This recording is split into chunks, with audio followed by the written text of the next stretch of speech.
Така ще умам. Ще се въртиш колелото на късмета, казват. Идва ред на темата 2025-та.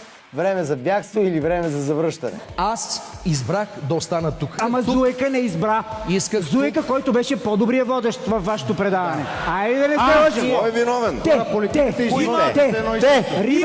Рибата се вмирисва от към главата. Отново се получи много интересен сблъсък, в който освен хубав спор, имаше и хубави комедийни моменти. Ако напуснеш, имате големи проблеми. Човек. Първо ще имате носталгия по шпека и лютениците. Втория месец ще искате да ядете шпек. Искам нещо да кажа на теб и на Маги, защото питате кой. На Маги само, кажи на мен нищо Само, не ти ми ако казваш. обичаш не слушай.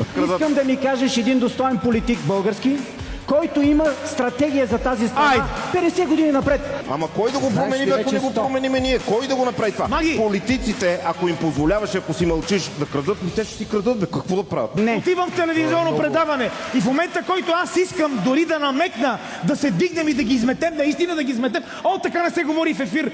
Майната ви! Как да го дигнем народа, бе? Хайде, ставайте да ги измитаме! Чакай малко.